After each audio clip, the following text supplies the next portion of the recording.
Hello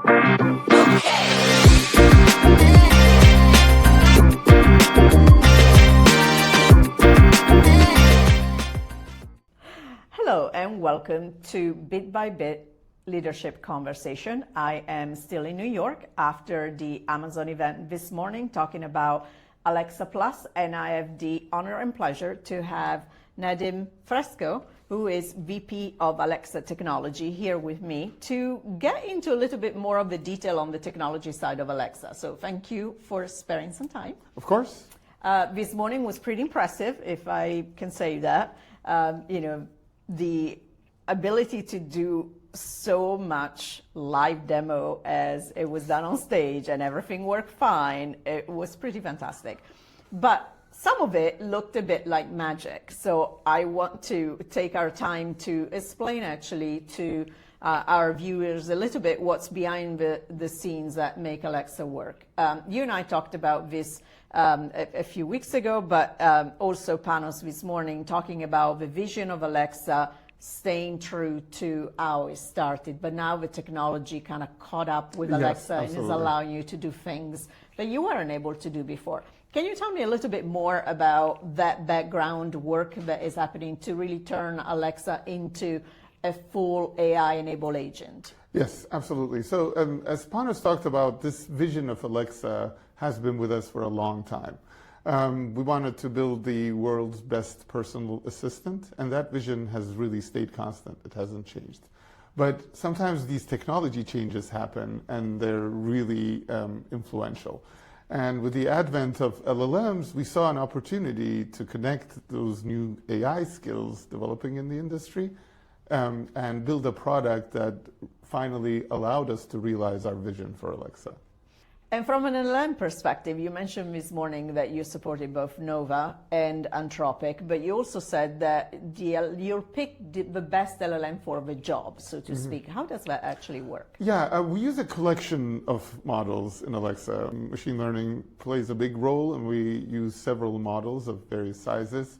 And we typically try to, no model is great for all jobs. They have specialty areas. We hear about this all the time. We try to pick the best model for the job across a collection. Does that matter more to Alexa because of the breadth that from a user perspective I might want to engage with? Yeah, absolutely. As you saw this morning, there were several demos. When you build the world's best personal assistant, there's really no limits to what you can ask it, and we want to be competent in several areas. So we want to be conversational, and we want to be connected to the devices and services you use the most. So the goal of the architecture is to bring all of that together. I always think about the home as a very complex environment to have an agent be as thoughtful and personal when you share this space. What are some of the challenges that you were trying to solve before getting to market? Yeah, you mentioned devices, so that's a good example. Our customers love to equip their devices with equip their homes with smart home devices. Our best customers have several devices, varying names. They place them in different rooms. They name the rooms as well.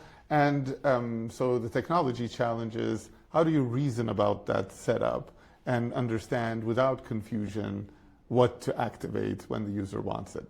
And with LLM technology, we're now able to do that far, far better and far more flexibly. There was one particular demo that got everybody talking because it was so complex, and it was when Daniel was talking about booking an Uber for somebody else and then sending a text message to the person to alert her that the Uber was coming. How do you pull all that together? As Daniel explained, we created a notion of experts. Experts are a series of instructions and systems that come together to get a certain expertise into Alexa Plus. And we have hundreds of these experts. So whenever you're getting into a new domain, you create a new expert that teaches Alexa Plus about what to do in that area. So everything you saw was a collection of experts. Expert coming together. Yes. And Alexa is the orchestrator? In a way, Alexa is the orchestrator of all of those experts. Yeah, that's what I That's think what the Panos metaphor vision, exactly. is intended to communicate. Yes, definitely.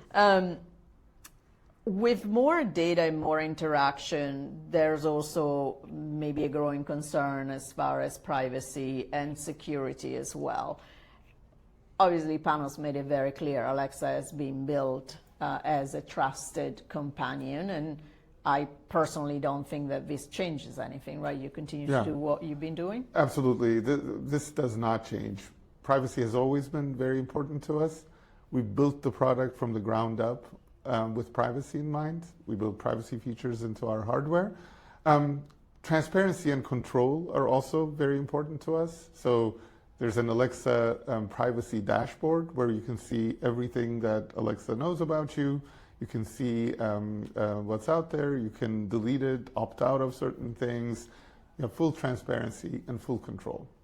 And I think I always say that transparency is the key of everything, because as long as I, as a user, feel in control and I'm, aware of how the data is used, but then everything also gets thrown out the window, because if the value is enough for me to give out everything that, that I possibly can to get that, 5-minute saving, or that friction that ordering my pizza on Uber Eats creates, I'll be happy to do it. And I think transparency is the key to that. As long as users know exactly what they're getting and have the control, they'll be satisfied. I'm sure it's been hard as a team to kind of see everybody else getting out the gate, and you were doing your work and staying focused and waiting for the right moment to get out the gate.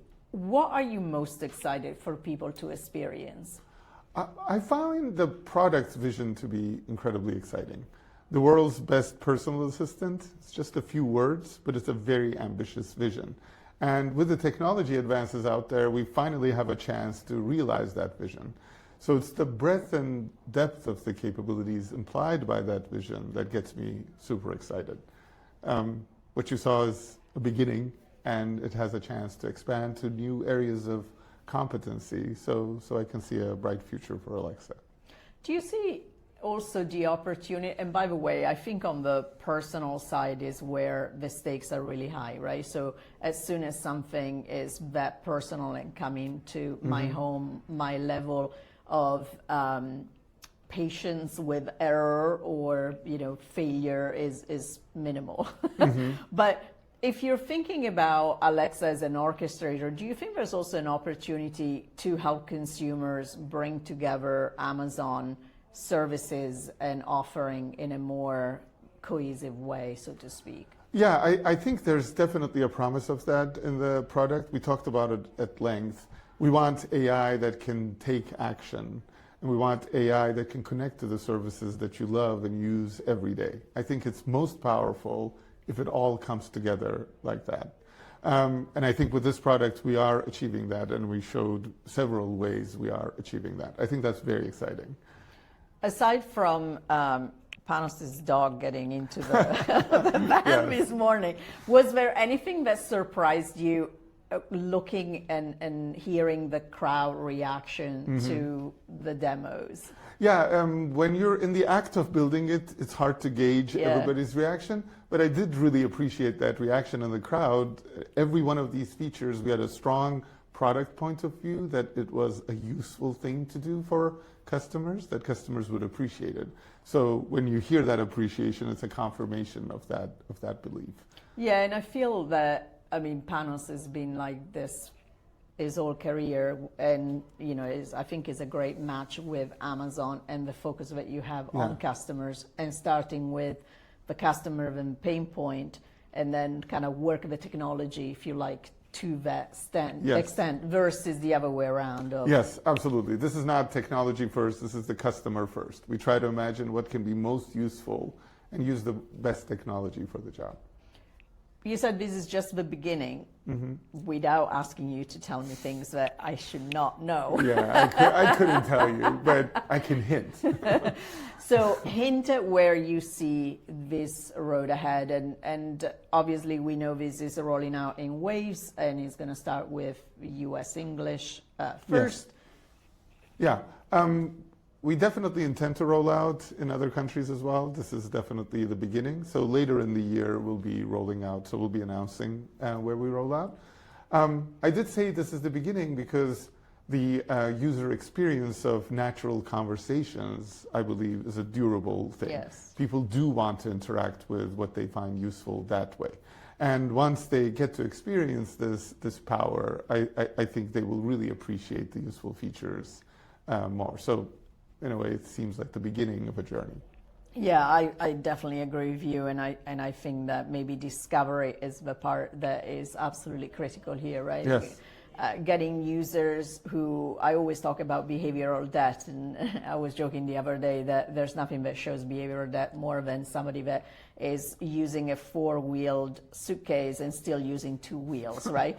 And so if you're thinking about it from an Alexa point of view, how are we going to get people to stop just asking about timers and actually grow to the full potential that Alexa now has?